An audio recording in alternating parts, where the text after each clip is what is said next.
Hey, it's Poisson Variance, your mathematical maestro and LaTeX linguist. And how is everybody doing today? Today, as has been the case for me for the past, 2 weeks, I have been sleeping absolutely atrociously. I, for the life of me, can't stop falling asleep at 3 a.m. You're playing... I'm assuming maybe you meant to say Roblox?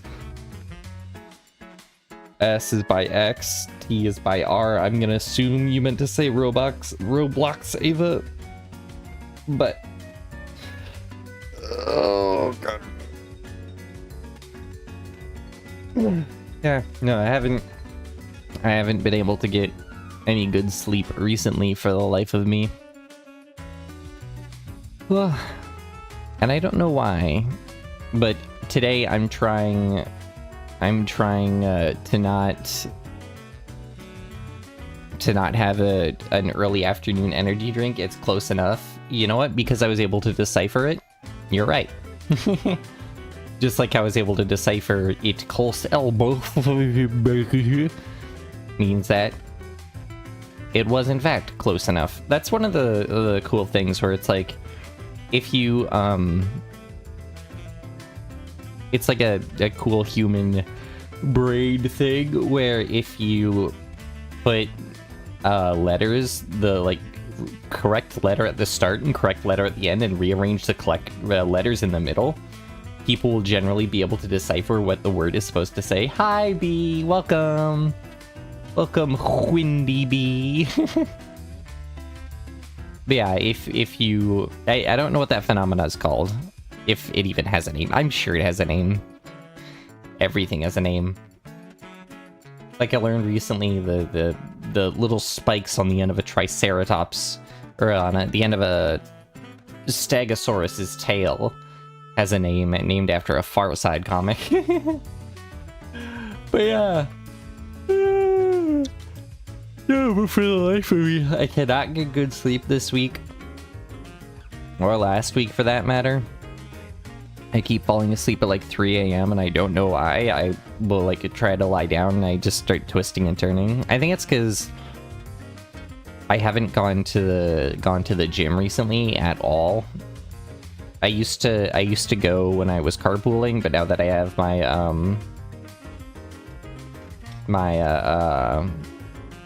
own car, I'm not carpooling as much often. Can I explain the chain rule? I'm lost. Yeah, sure. Basically, you take, you take the derivative of the inside, multiply it by the derivative of the outside.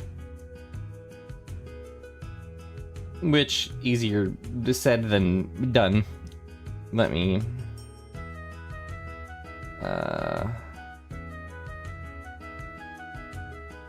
go ahead and open up...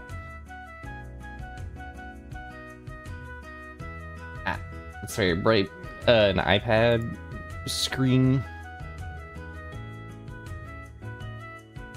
Share screen. Poisson's PC.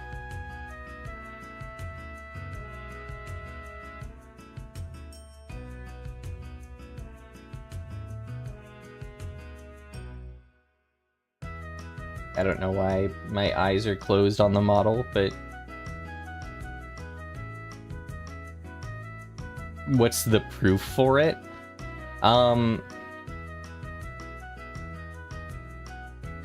Better question is, why is my model frozen? Hello? Hello? Recalibrate, please.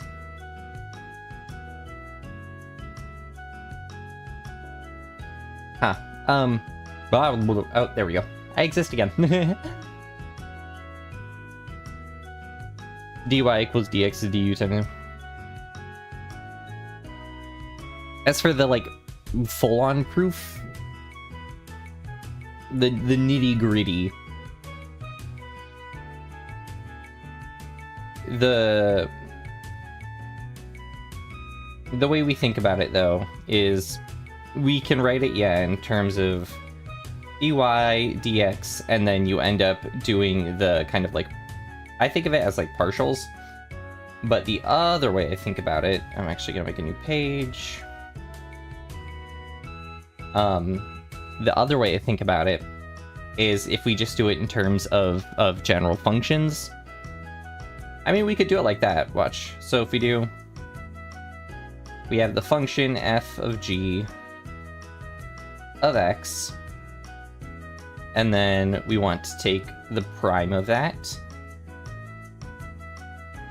That's going to be dy by dx of f of g of x. So I guess that would be, how do we want to do that?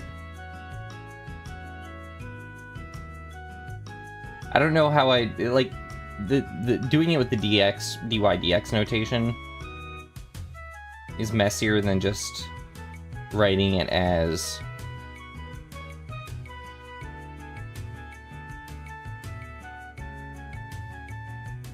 this.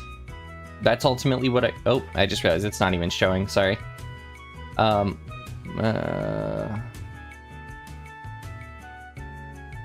One second while I fix the AirPlay.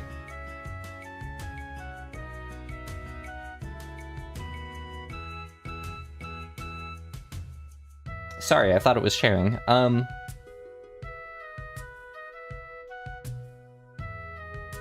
There we go, now we exist. This is generally how I just think about it, where it's just...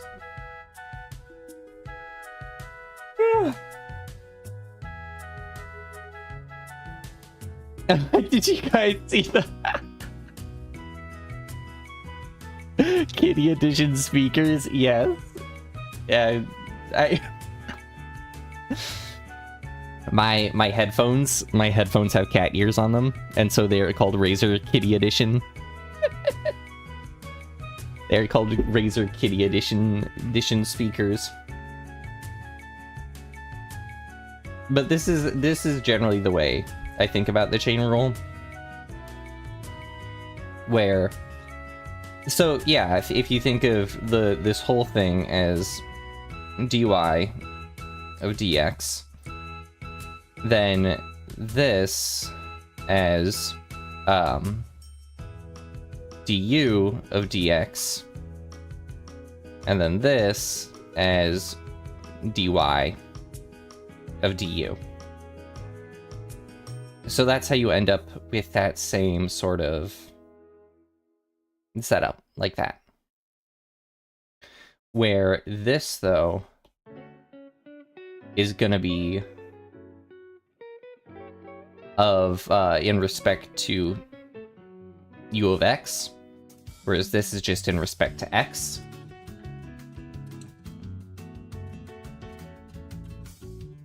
So that's ultimately how you do it. And then if you do it with some examples, say, an easy one is using, say, like e to the 5, let's do e to the 5x cubed. And then we want to take the derivative of that. Well, you would want to say, first, what's our two functions? Our two functions are an e to the u, or I'm gonna write this, write this in a different color. Let's do it in like orange. Are e to the u, and u is equal to 5x cubed. So we end up saying, well, what's the derivative of e to the u is gonna be, well,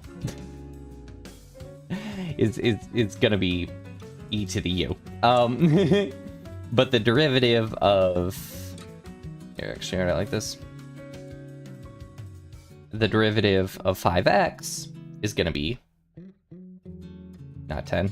I can multiply, I promise. 15x squared.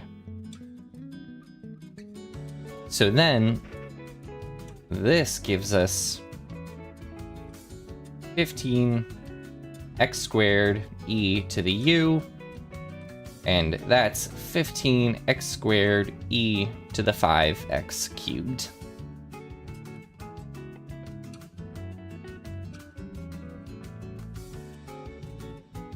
Ta-da! Yeah, so the way, so while this version is correct, I don't like that as much, because I feel like this version helps us understand how things are layered, where we essentially have to go inside the functions and pull out pieces. So then you go in, pull out that piece, take its derivative, and then multiply it. Which ultimately is then you are realizing that, like, oh, pretty much everything is a chain rule. It's just things are chain rules in more unique ways. Like, the reason e to the x, like e to the x on its own, is a chain rule, because we end up saying, well, the derivative of e to the u, or sorry, let me rid of this.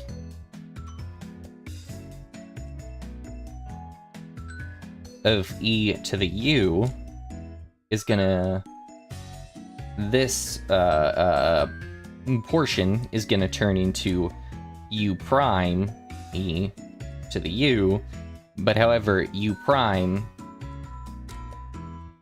ends up being x, which is 1. So the d at y over dx makes more sense. That's totally valid. I think it just depends on which notation you're more comfortable with, but both are totally good. You posted that story, Ava, of cheating scandal Finsley. Right, you had like your whole Roblox cheating scandal. What the heck? I don't even know where to go with this.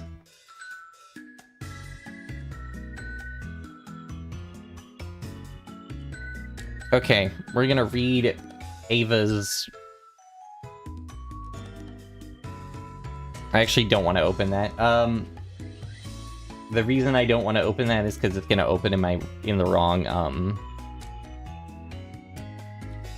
Google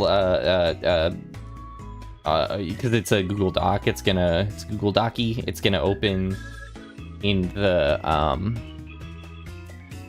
to my personal email on default, and then that will be a docs, so I'm not gonna do that.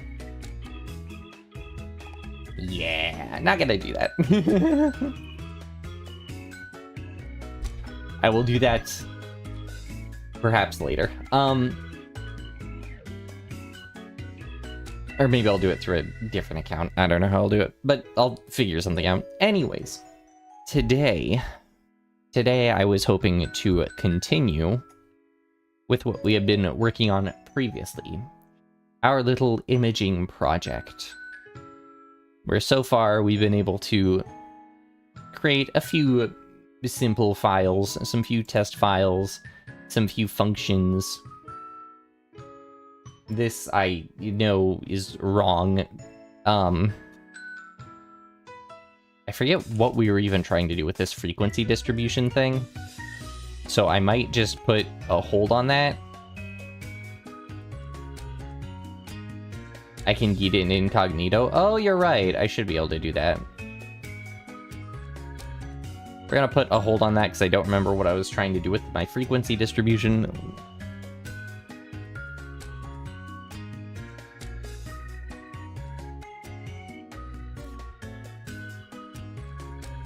All right, let's see.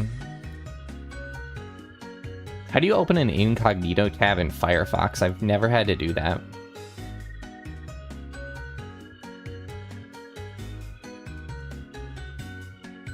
Does it even have it? Oh, new private window. Here we go.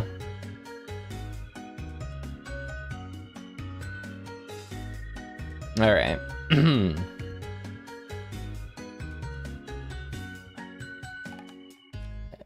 I don't know why we're gonna read all this, but you know what? We're gonna read all this. Wrong button. Yeah, we're gonna pause this. We're gonna shift over to...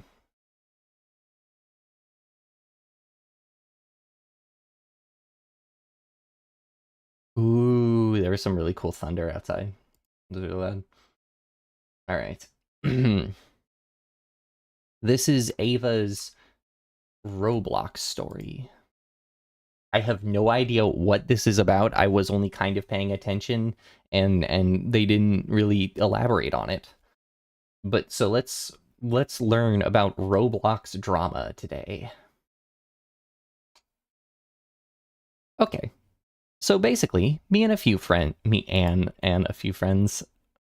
a Roblox game called Last Letter, and it works like this. By the way, this I think denotes me as a React streamer, but I digress. And it works like this. You type a word starting with some letter, and the last letter goes to the next person that they have to type a word starting with that. Sometimes it goes up to 4 letters in late game, so it's like water turns into radio, and then as you go, superb turns into Herbie. Okay. And so on. So I had a friend, Shinagawa, that I thought was cheating because one day we played a lot of games together and he lost a lot against your traps. The next day, he knew everything. So, like, I knew something was up and he may have been cheating. So my gay self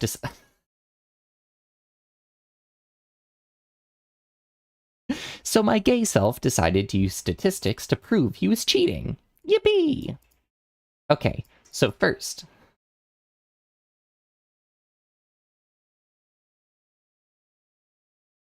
It's fine. It probably doesn't mean the same thing that I know it to mean. So first, me and 2 friends got some video recordings of the game that Shinagawa and I analyzed. With Shinagawa and I... Wait, sorry. Your lack of grammar is hurting me. Okay, so first, me and 2 friends got some video recordings of the game with Shinagawa, and I analyzed how many frames it took for Bro to react and to type their answer. And here it is.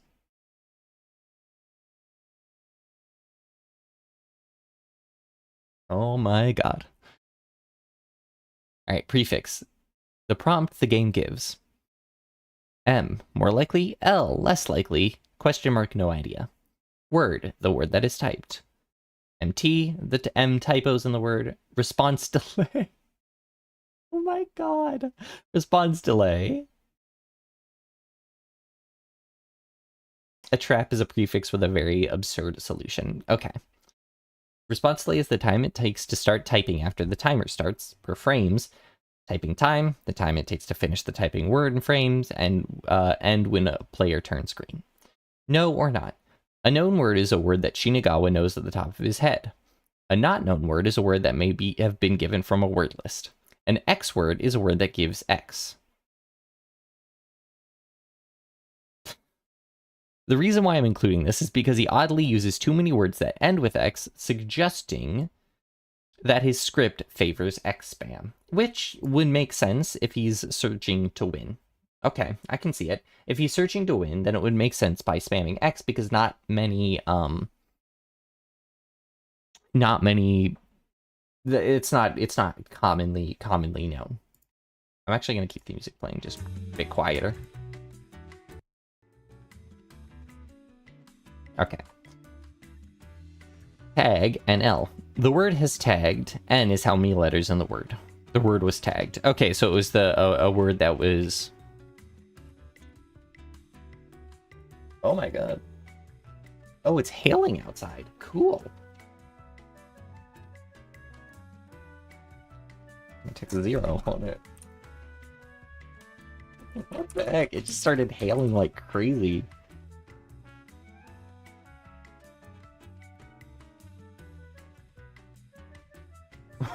It's like slamming against my window. Loud. Alright.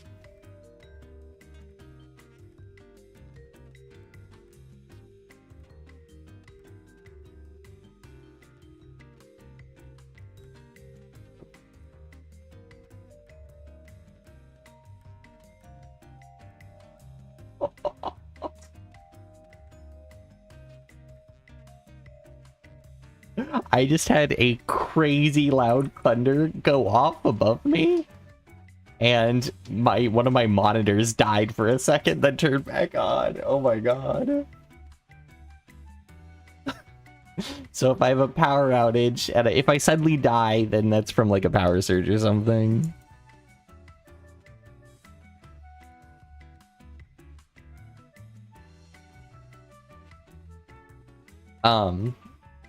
Anyways. Jesus. Yeah, sorry. I will continue. So an X word is a word that gives X. So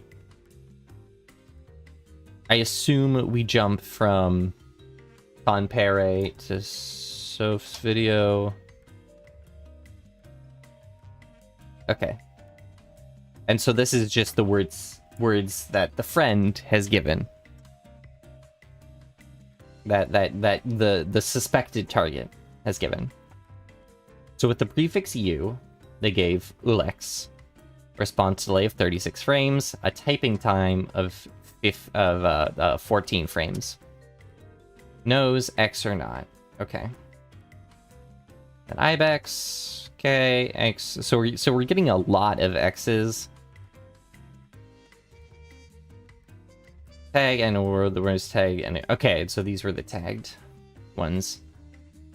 So we don't know because it was tagged. So a lot of X words. And I forget what these more likely, less likely, or not.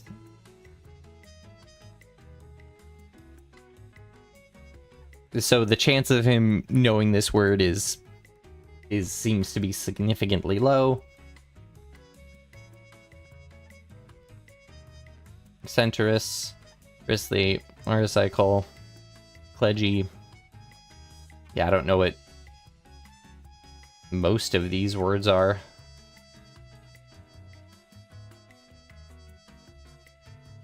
X. I mean, to be fair, anything that ends with an X, some of these... Yeah, so these are a lot of words. And the red ones were tagged.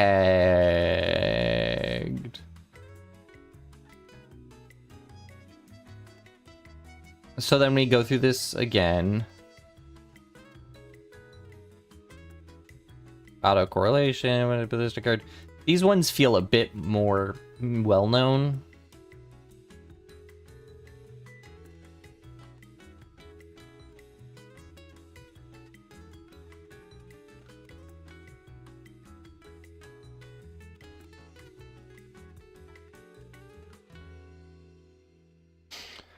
Now these feel intentionally ridiculous. TCHR.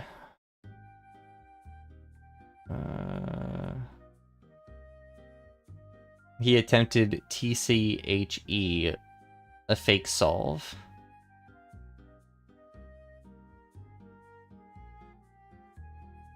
That sounds like a typo, though. Like, what was this one here? There's a single frame showing is masked. Could be either a game bug or something external. See, like, that feels like a human error. That feels like human error, not,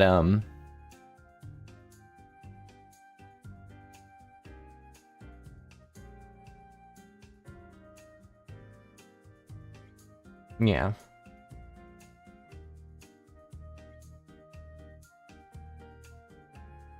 So then we just start dropping giant words. But they're... yeah, intentionally... But maybe that's the nature of the game. I don't know. There's an X relation. Pinging, derogatory, like.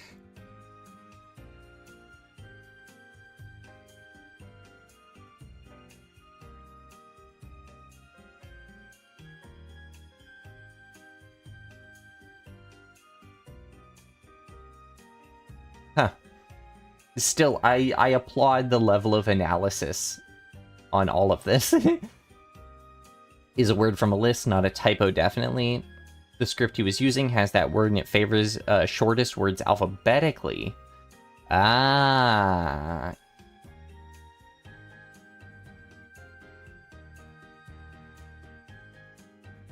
So why would this be a... why would TCHE, I don't know how you pronounce that, why would that be a fake solve then?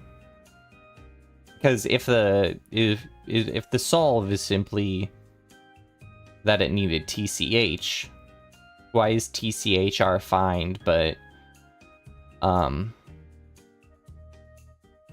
TCHE wrong? I'm missing something.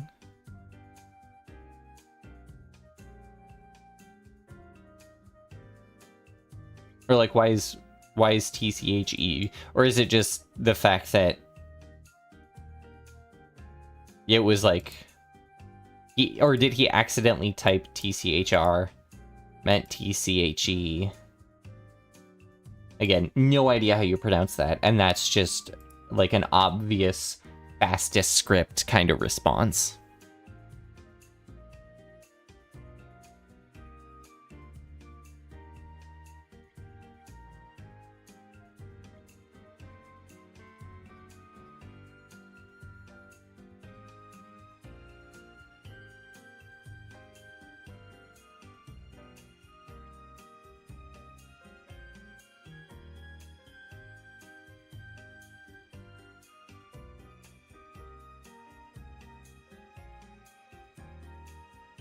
It's a word that doesn't have enough Google searches to get into the game's dictionary, is often appearing in dictionary like DWYL and Skylar.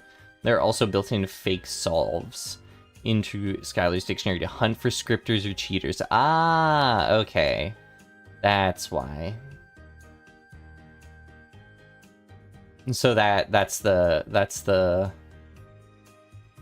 your guys' leading suspicion. And you have three different instances of him. Three different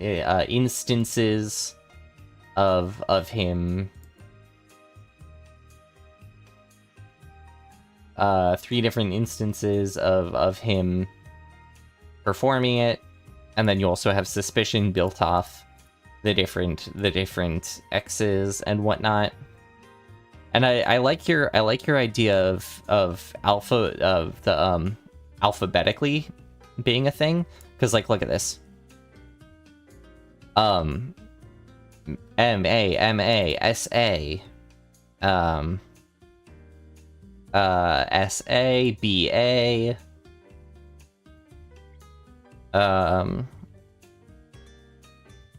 lot of the cases, like you have these consonants. S-A again.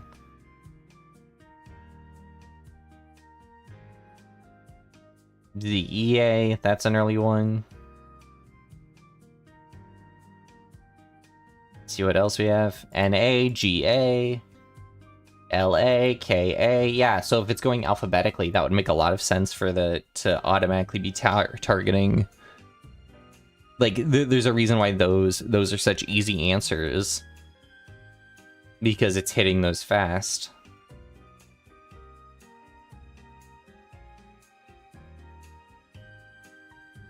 Interesting.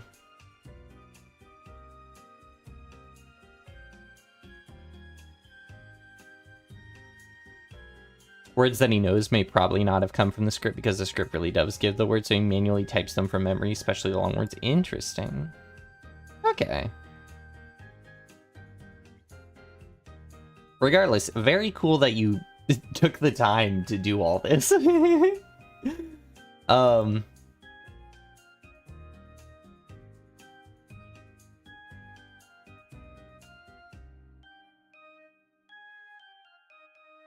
Research paper. Okay, yeah, there's more. So there's your data. Bippity bop bam kaboom. And well, you see there's a big cluster of red, so I think bro is cheating with that.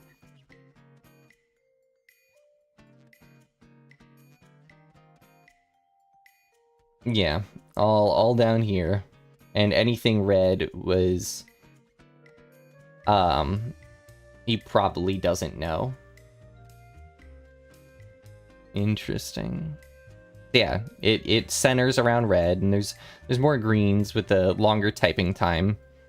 But anything red seems to be just like a copy paste, in theory. So you made a research paper, very important stuff. So yeah, you send to the mods, now you're lazy, so you not paste the entire conversation on the important stuff.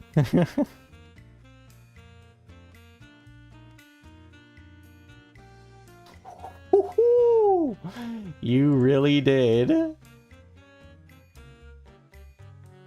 Shinagawa is a friend of mine that I found playing Last Letter. He's achieved about 600 executions since he first played the game. Recently, I noticed some unusual patterns in his gameplay, especially in how they respond to different types of prefixes. The goal of this was not to accuse immediately, but to collect data and see if their behavior matches or contrasts from normal human play.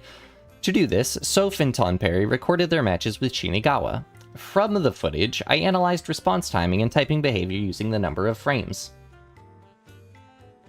A Google Doc who was who was acting sus on the internet, acting weird on the internet. This is Ava's friend who they theorized was cheating at Roblox, so they constructed an entire research paper on it with data collection and graphical analysis using frame data and time delays. Because this is what acoustic people do in their free time.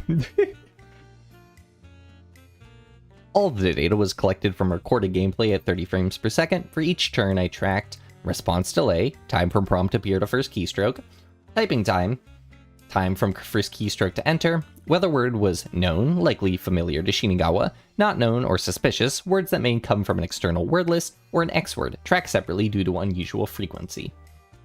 A small plus or minus frame margin of error was considered, which the fact that you even did that is some good researcher mentality. Having a margin of error in your analysis is very important, so I extra applaud you for setting that up. A graphical comparison. I plotted the data on a graph with an x-axis, which was the response delay, versus the y-axis, which was the typing time. Each point is color-coded based on whether the word is known or not. Most likely, least likely, most likely suspicious, least likely suspicious, ooh, more suspicious, more loud thunder, but the giant hailing stopped outside my window, so that's nice. Blue is unsure, and black are words that end in X. Their data is presented here.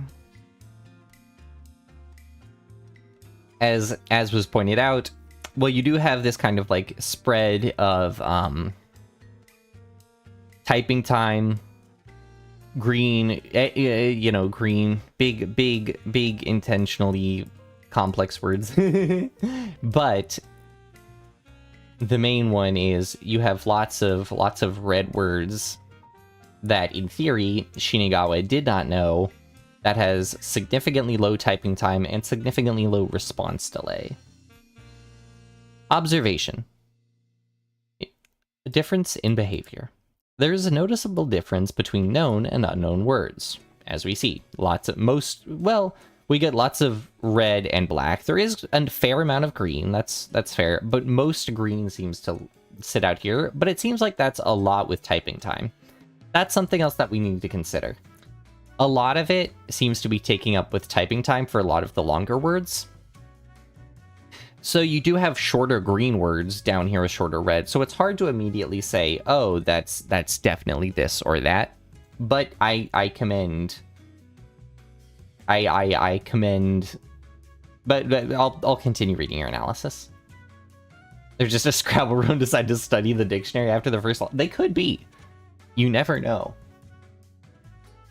You never know. That could have been it.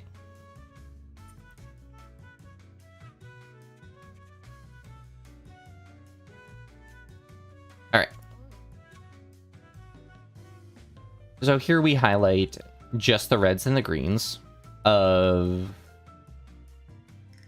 trying to remember what was what. Dark greens, most likely known versus most likely suspicious.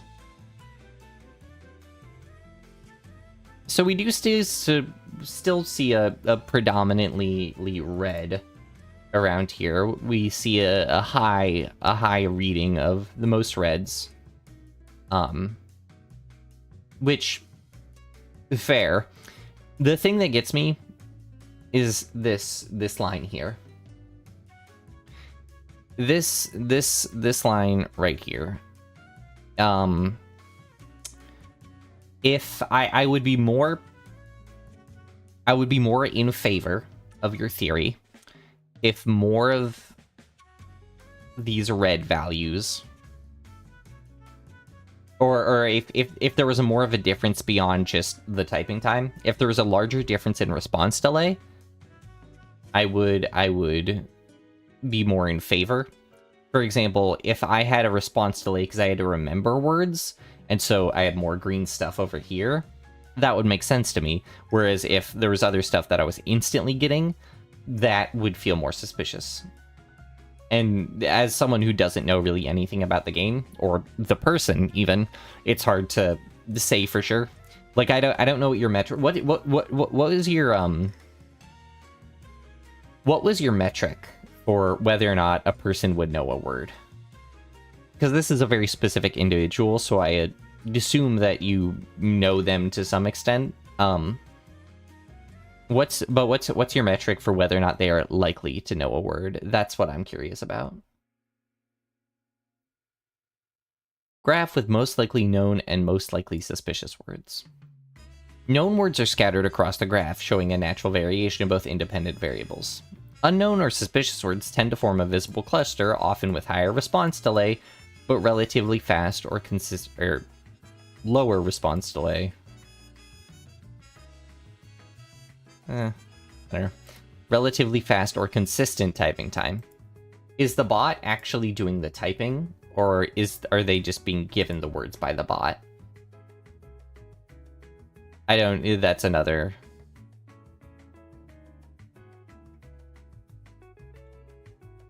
This creates a pattern where Shinagawa pauses for longer before typing, but then types quickly once they start. That is likely because he may be reading from a word list, then types the word quickly once he sees the spelling. It's based on feeling. You know Shinagawa knows some crazy words with just one letter, but some words that are like 4 prefixes are extremely weird. For example, ones is a self-slob. You can just pull it entered. But he did one signed, which literally no pro knows. He's reading from a word list and typing the word in game manually. Okay. Again, my thing. So it's like, well, this cluster, I definitely agree that this is notable for sure. I think it's hard to draw conclusions based off that. Like you said, based off feel. That's another thing is the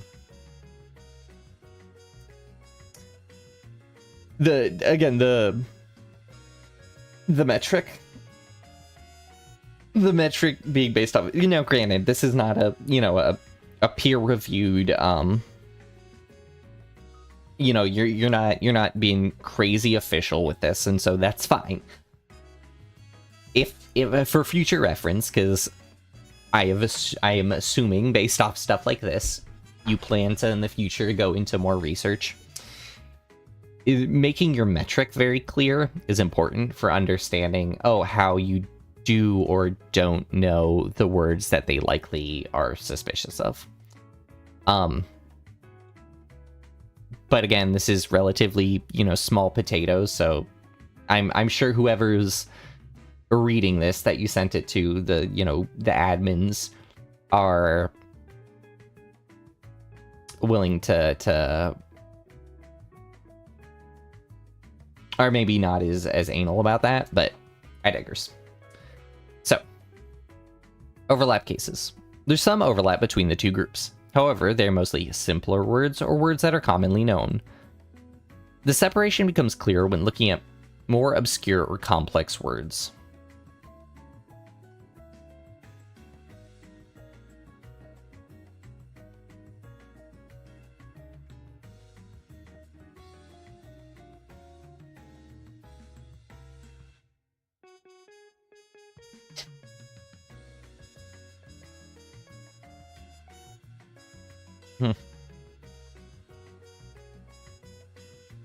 Word choice patterns.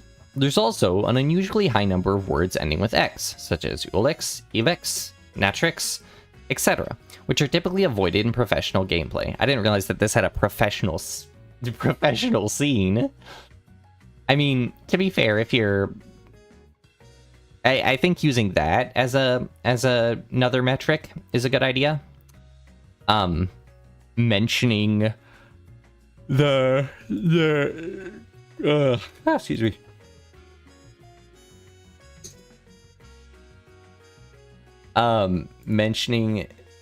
Mentioning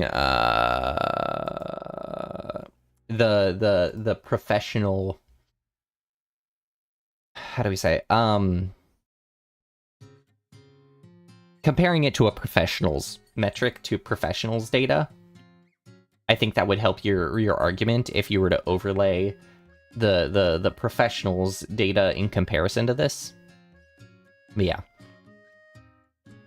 Because again, even this, just a statement on its own, feels somewhat broad. So it's hard to definitively say, like, where are you getting this claim from? But again, I don't know the scene. This suggests possible bias in this word list, favoring words that end with X. Irregular inputs. There were also some unusual moments during gameplay, including attempts to input invalid words. Is an invalid word that usually appears on word lists that favor the shortest words. I feel like usually appears on word lists that favor the shortest words.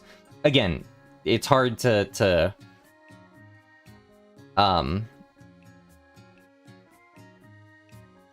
make that claim without sourcing it. More really loud thunder right above me. Cool. The biggest issues you'd include is stating how you determined if you knew what a word meant. I don't know if you need to know what the word means, you just need to know the word itself. Anyways. Invalid attempt.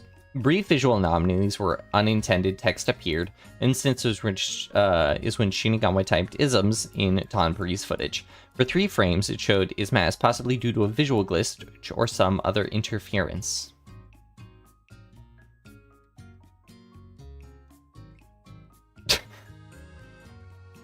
I like that the name is just Scoobuke.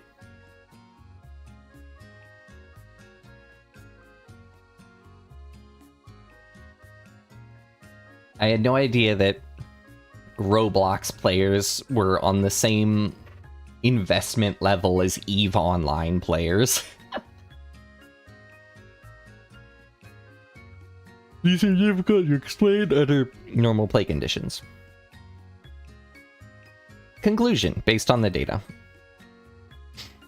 Known words are natural inconsistent behavior, show natural inconsistent behavior. Suspicious word... Known words show natural inconsistent... Okay. Suspicious words show more consistent patterns, especially a delayed start and a fast execution. Chemists have some fun. I know, like, apparently, yeah, who knew that Roblox players were this hardened? Along with the unusual word choices and input anomalies, this behavior does not fully match that would be expected from normal gameplay. This analysis does not make a direct accusation, but it does show consistent patterns that may indicate external assistance.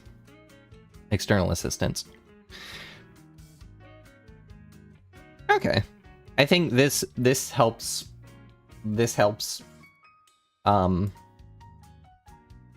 But again, having the backing metrics for how, for example, what a pro would normally do. So being able to compare Shinagawa's word choice to a pro's word choice and timings, like you need a control group. You need a control group in the sense of, as you listed, as you said, pros or other players or something. Otherwise, it's hard to make comparisons, because even making comparison from their own data against themselves doesn't necessarily work. But yeah, and then yeah, a clear measurement of how you know, or a measurement of how you would know that the person, that Shinagawa, would or would not know a word. God, I'm tired. I will say, this analysis does not make a direct accusation. Meanwhile, the name of the document.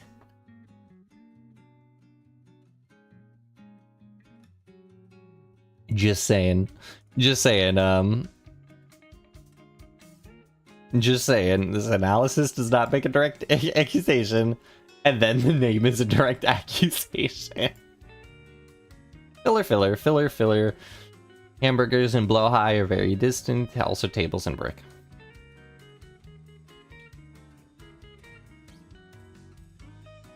This is probably one of the most time-consuming tests. You're speedrunning it. I know. I'm not meaning to criticize. I'm just meaning to critique. I'm meaning to give critiquing advice. In good faith.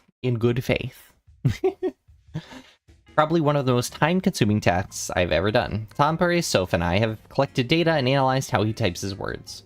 There is something extremely consistent and unusual with his word choice in late game. Suggesting that he may, including internet speed would be a nice touch. Yeah, having everyone's internet speed for the situation could be very beneficial to the analysis. Especially maybe use an external word list to give him the spelling. Most of the information is in the document Google Sheet located in the links section of the document. Another piece of information that I put in the document is that when we first played the game, he didn't know any of my trap prefixes such as vi, tuk, ugh, eh. However, the next day he was able to get every single trap. When Shinagawa played against Tanpare reported that he knows most of his obscure traps, despite Shinagawa never seeing them before. One last thing I've yet to mention is that Shinagawa rarely uses traps, but he knows the solution for them. This is oddly suspicious, as he would most likely be giving you traps if he knew solutions for them. We think that he's using an external software to find words and ultimately cheat his way up. If any more evidence is necessary, ask him if something. Please. You should always say please. If any more evidence is necessary, please ask us if something is needed. That's just some common courtesy. Gotta add the pleases in there. The pleases and then finish with a thank you. Mind your P's and Q's. But yeah. That's just some etiquette that will help you in the research world. I have 1v, and this is Tanpare. I have 1v1'd him twice before, and I lost to him both times. I simply don't see myself losing twice in a row to someone with 600 executions. I believe that this user has to be cheating in some way, shape, or form. Should I also add that whenever he got a one-letter prompt, he would always use a word ending with X, instead of using traps like someone with a normal playstyle would. Plus, the X words he used weren't even good X. This argument sounds a bit less backed up, but for example, he used words such as talkbox when he got the letter T. I mean, using words like these is just not effective at all. I have 1v1'd him after he magically knew all of the words, and I did manage to win every time if I remember correctly. Whenever he lost, he always made a typo on some trap after a delay. This is additional evidence may show that he may be using an external list.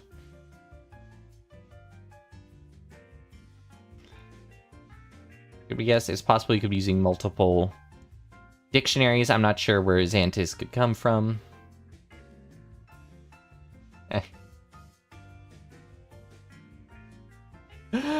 Solid ego. I'm sorry. There is a bit of.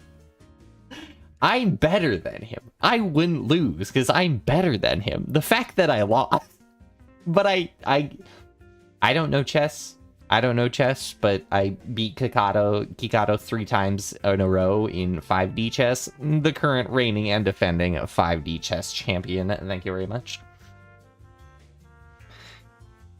When you're quick, that's the dictionary of Skylar, which is a cheating tool for the game, and so we think he made a thing that looks for the shortest word, and he uses that in game. Oh, you guys.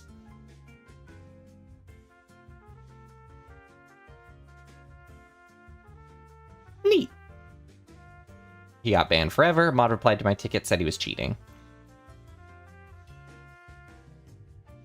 He's been banned. Huge respect to you guys for meticulously compiling evidence and putting together a whole 6-page analysis of his gameplay. It's insanely detailed and comprehensive. Banned and you hippity-hoppity his property and unfriended me and cried or something, and I don't know, but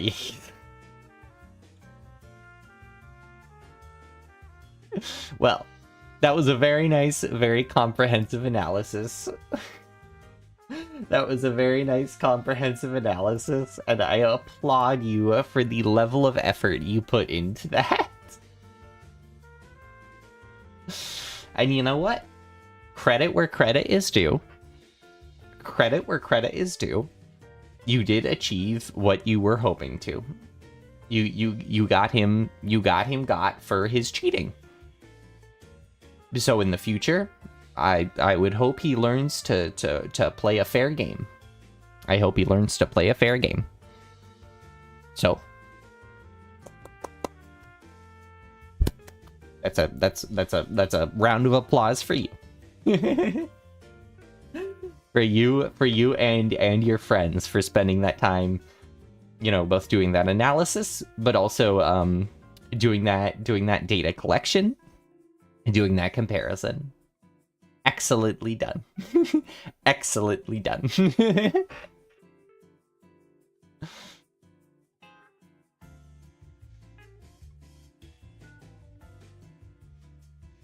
Why do I have sigma as a variable?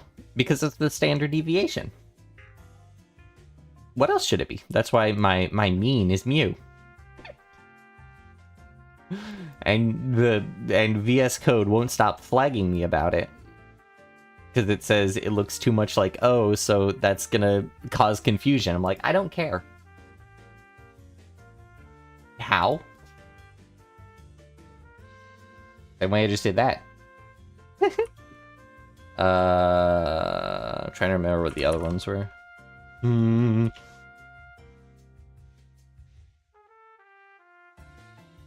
Would you prefer it?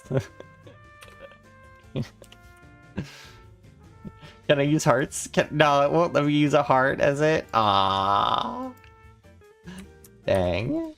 No, but it's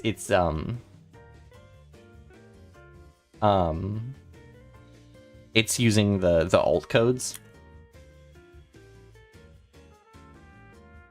Omega. Using alt codes. So you can write variables. That's all. They're just characters, though. You're gonna go back to the typing the most unhinged words possible. I hope you enjoy playing your Roblox games. Needs to be a valid SAE character. Yeah, it does. That's why heart doesn't work. But Greek letters work just fine. Because they are SAE, like the berry.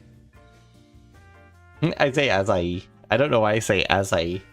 I like saying SAE though, even though that's, again, the berry. I don't know what I was doing with all this. Like normalization. Something about bin counts.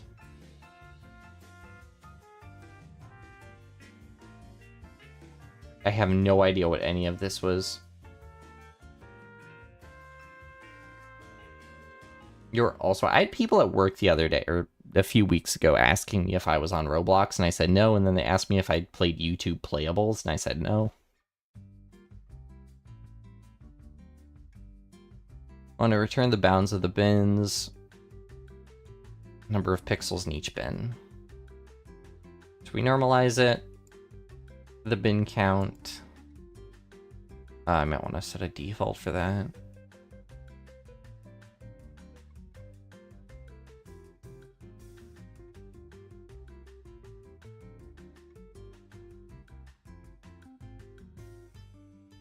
I don't remember what I was doing here or why I was even doing it. It was just, wait. No, this was just generating a histogram. But I can already just do that. I think part of it was the fact that I was doing it in my mathy way. Definitely awake right now, I promise. Like I said, I'm trying not having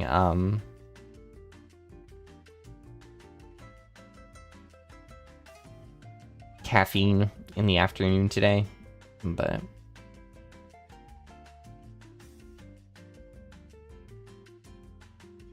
the key is our start.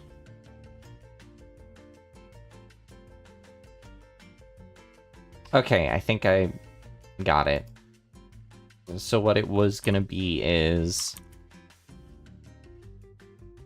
Lambda functions give you Java trauma. That should be a song, Java trauma.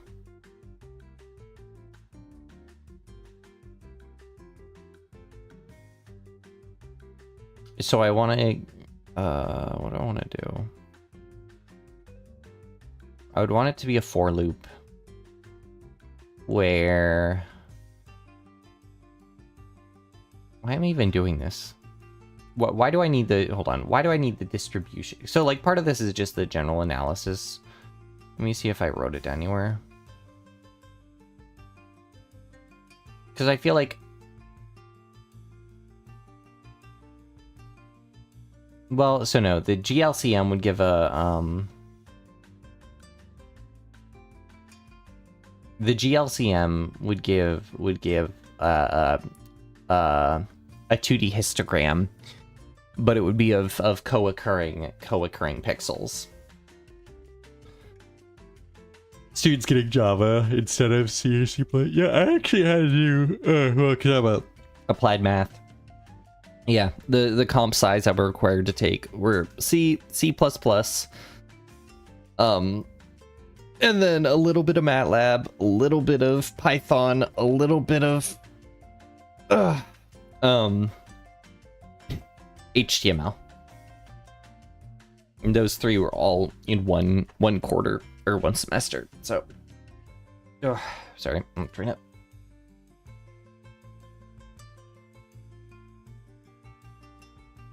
More scary thunder.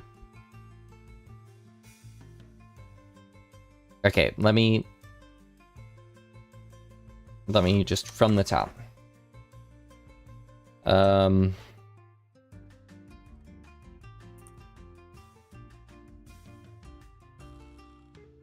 What did I just have? We sort it and then we ravel it. Yeah, that's correct. Okay, I don't need to do it from the top at all. Right, and then I was gonna say that we want to take, so it'd be for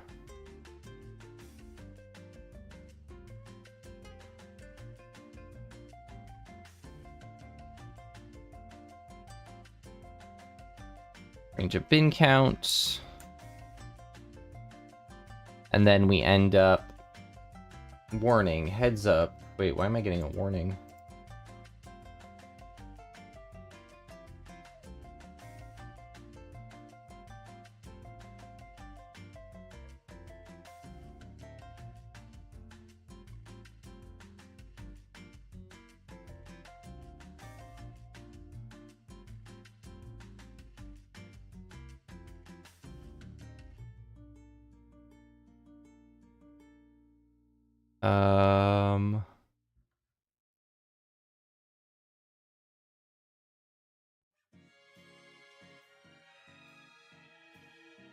I'm sorry, what?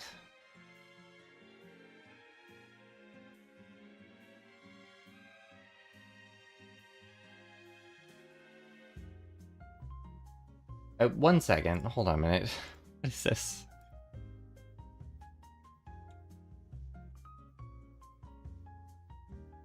Hold on, I need to check something on my end.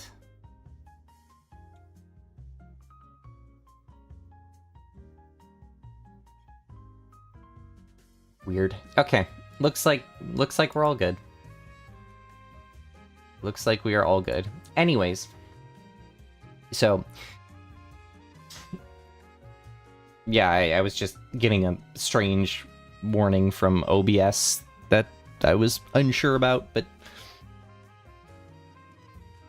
nothing to worry about. Anyways, so what was I doing? Right.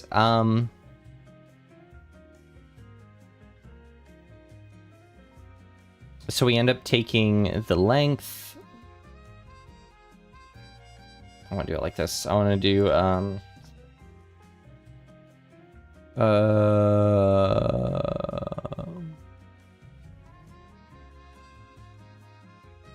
interval length.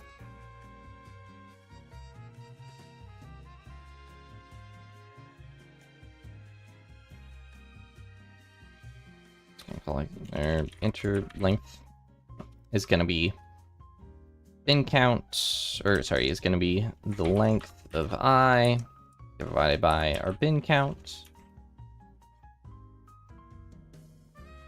Okay, I would like to know what's happening here.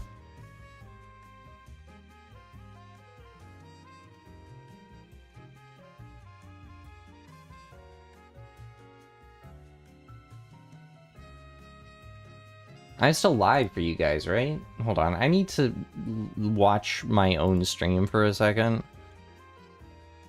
Because I don't know why it's throwing me errors.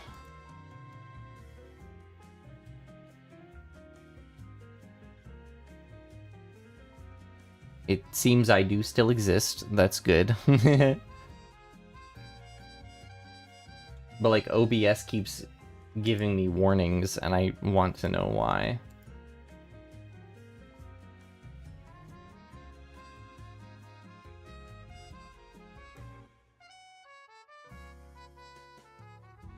No, I'm not doing that. Your live stream matches another copyrighted broadcasts.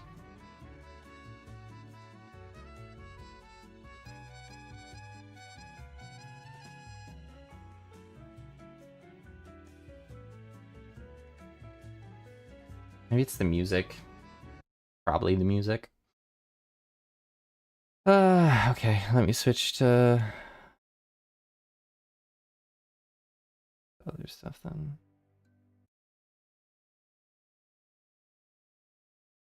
Okay, yeah, that was it. Probably.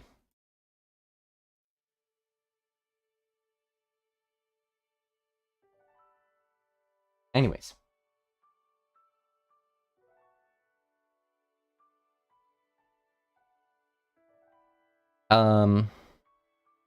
Funds getting stolen. Thankfully, no. I'm not monetized, so no worries about that.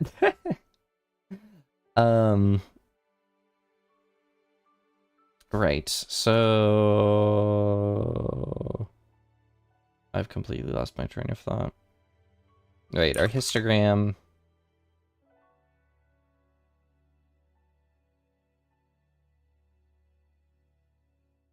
Of A times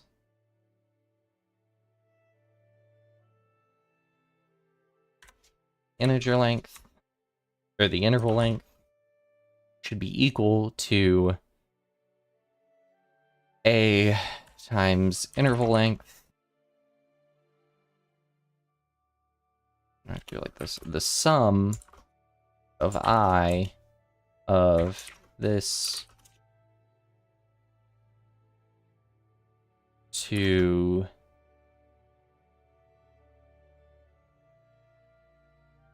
no. Wait.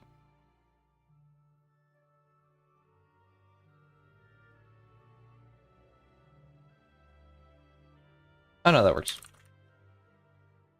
Cool. That probably works. And I'm not crazy. I might be crazy, but not in this very specific situation.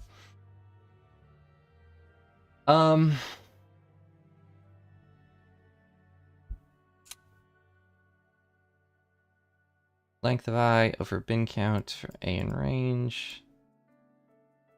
Then we sum all that. And we do want to return it as a dictionary, and so that we'll return it with the starting value, the starting value of each one, and then the, yeah, it was the music, okay. I just dropped the warning.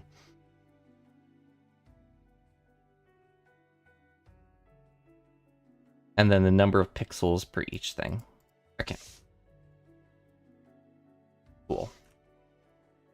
2 seconds of work.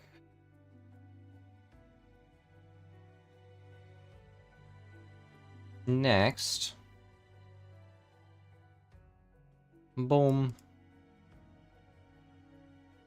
And then if we were to take a distribution of that, we could do the quantiles. But the thing I'm actually going to shift focus to is a gray level co-occurrence matrix.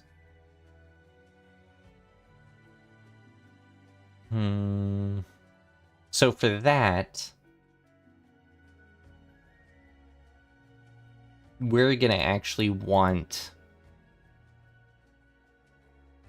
a few different things. You know what? No, we're gonna do the GLCMs from scratch. I didn't do these previously. Previously, like when I've worked with GLCMs in the past, I've used the libraries, but that's not as fun. So we're gonna do the GLCMs from scratch. Okay. For that, we're just gonna need a few things. This stuff, yes. Do I want it to be its own?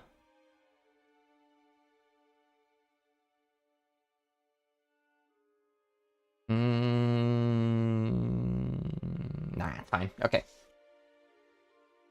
Alright, so if we're doing a GLCM, then we're gonna want our image. We're gonna want an orgs. Okay. And we are going to be returning. Well, no, actually, we want the GLCM to be.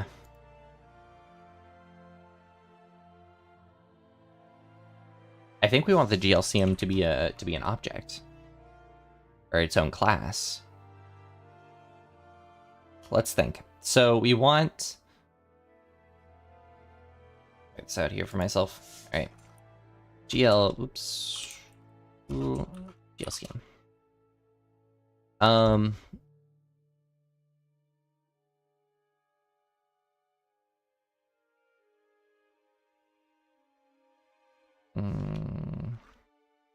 We want it to.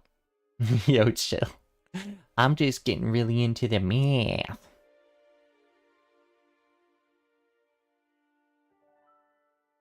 And I figure I don't have long before I inevitably crash, so. I already feel it coming. And I'm sad because I ended up just spending the whole time reading a Roblox paper. Which was funny and fun and analytical, but not productive. Alright.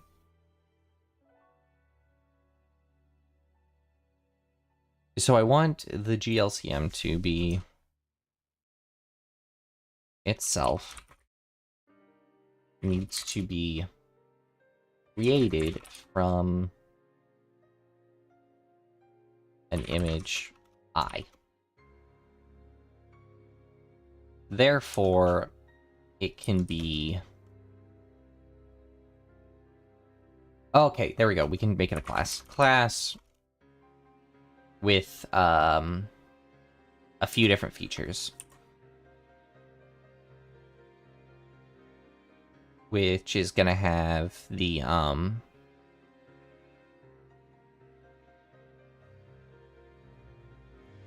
so the matrices, of course. It's gonna have the what are they called? The distances of correlation.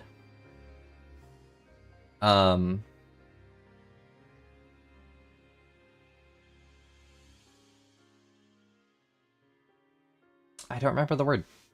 I don't remember the terminology. It's been like a year since I've worked with this. But I'll just say distances. Yeah, of correlation. And then the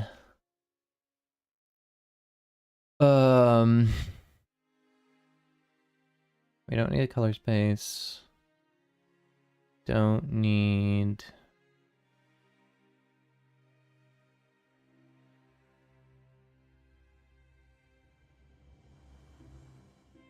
oh, the degrees of rotation.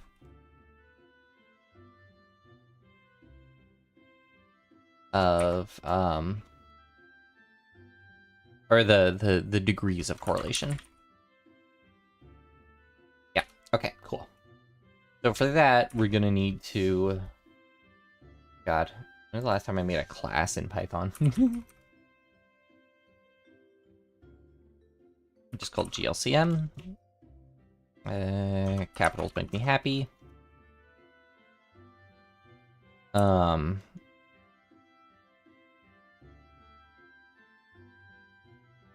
I think.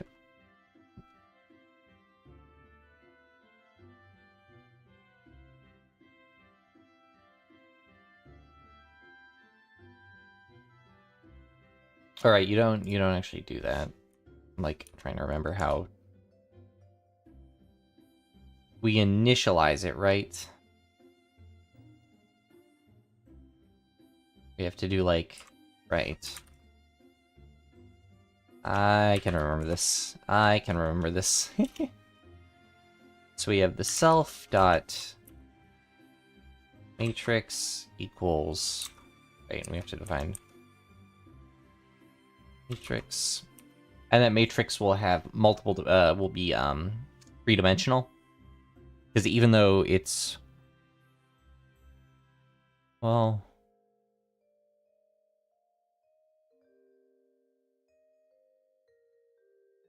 Yeah. It will. So, and then we're gonna have the angles, and then we're gonna have the distances. Matrix. We're gonna have self dot angle, not annotation. Angles equals angles. Self dot distance equals distance. Cool. Yeah. Define initialize self. So now here's where we're gonna have to define all of our stuff. And this is where it's gonna get messy.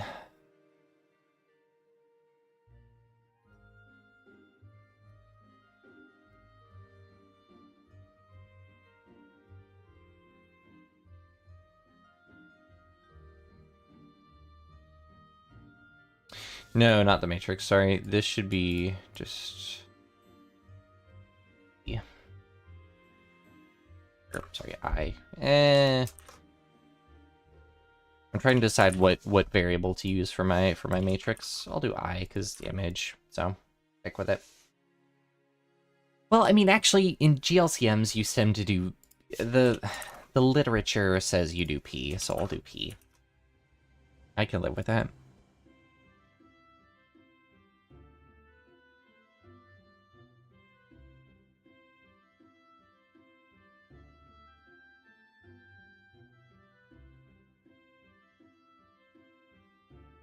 All right. I can live with that. Now, we're going to go ahead and define a very, very simple one of just within the GLCM is to create the GLCM. All right. For that, we're of course going to have self.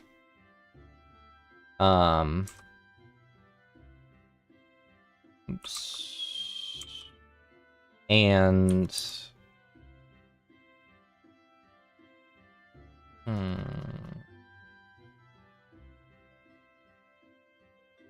it's the same anyways. I know it's the same, but it's about the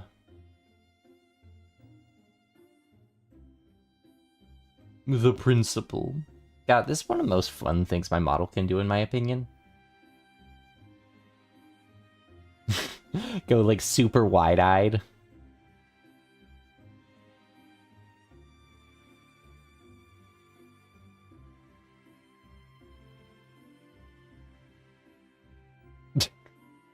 I don't know, it brings me so much joy. so much very simple joy. Okay. Then this right.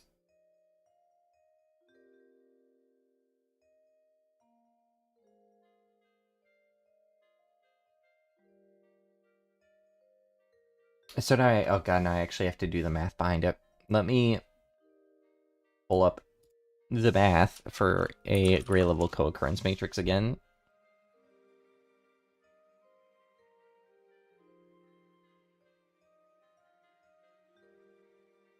Where's the equation?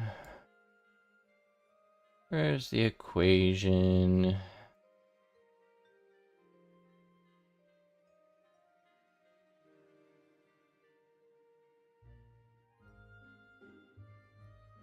How did I do this previously? Because like I said, I did this like a year ago. So the equation is basically a all right, so if we define our matrix as P, and we're going to define our image as I. So then we have that P of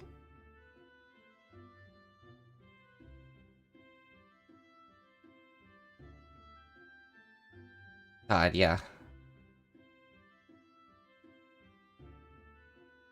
Delta X, yeah, delta Y of IJ is equal to the double summation of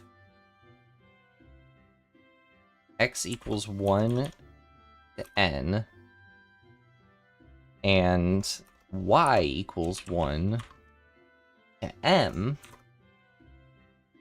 of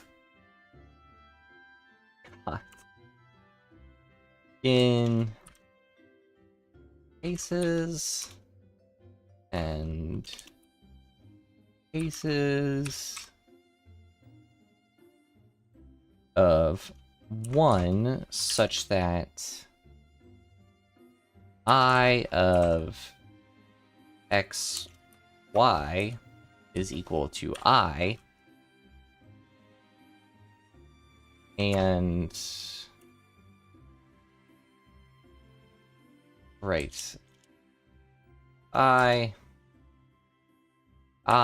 of x plus delta x, y plus delta y is equal to j, and it's 0 if just straight up otherwise.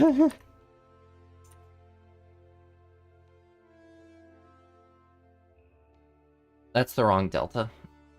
That should have been capital delta. Oops. Because it's a change. It's not a metric ball. There we go. All right. Oh, that's supposed to be there. There we go. All right. Here's how we define our gray level co-occurrence matrix. Basically, we're saying that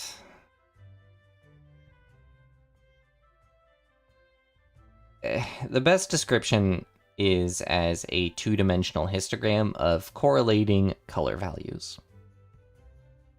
In other words, if we have at the spot, say, so we're at a spot on matrix. the spot has a color intensity of 5, and right next to it is a spot with the color intensity of 7. Then, in the 5, 7 location on the matrix, we add 1. That's basically what it means. Not even basically, that is what it means. That's an example of what it means. And so what it ends up doing is, what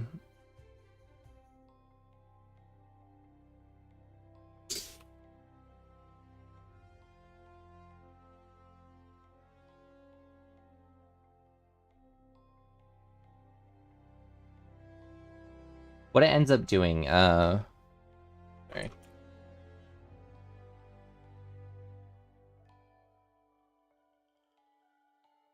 It tells us, like I said, it's called a co-occurrence matrix because it tells us how often sequences of colors directly occur within a number of pixels from one another. Oftentimes, the value for pixels that we use is just 1. It's generally just a few, say like 1 to 3. The thing is, we also have different angles of correlation. So, for just one image, one grayscale image, looking at, say, 0 degrees and 45 degrees of correlation, with one distance is 2 different matrices. Now, if that's an RGB image, you then multiply that by 3, so then suddenly that's 6 different matrices.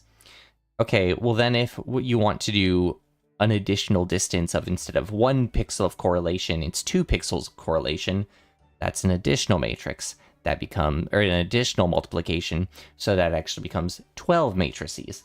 So you gotta be careful, because it can skyrocket out of control pretty quickly. And if you're calculating these, generally you perform this feature analysis on tiles of images. So if you have, 100,000 tiles, which is relatively normal, well then that's, 100,000 times potentially 12. So that's just like, oh, I have literally over 1 million matrices to analyze. And so if you're not, say, properly utilizing GPU computing or whatnot, then it doesn't... It takes a long time not even relative. It can take a long time to compute if you optimize it poorly. So we're going to try to not do that. Instead,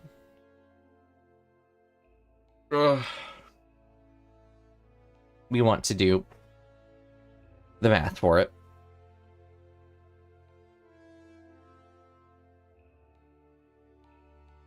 So if we want to actually calculate our GLCM,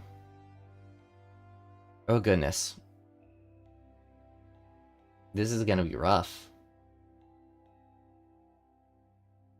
Not necessarily, though. I don't think I'm in the right headspace to do it right now. I'll admit. As you can probably see by my eyes constantly going, that's me going like, ugh, like running my hand over my face as I'm like trying to stay standing. So, unfortunately, I think we will already have to call it here after only an hour and a half. I wish I had been able to put some more time into it. I'm very sorry. I want to get back to it later. But yeah, I honestly think I will call it here and then do this, because I'm looking at this and I'm like, I don't want to do this right now. I'm so tired. Oh my god. So I apologize for blue formulating, blue numbering, blue variabling you, but I will not be able to be productive many apologies. But on that note, I will be back Friday. I plan to do some like math paper reviews on how algebra affects the human brain. So that'll be fun. Anyways, though, I'm Poisson Invariance, your mathematical maestro and LaTeX linguist. I will see you all next time. Thank you for watching, and bye-bye!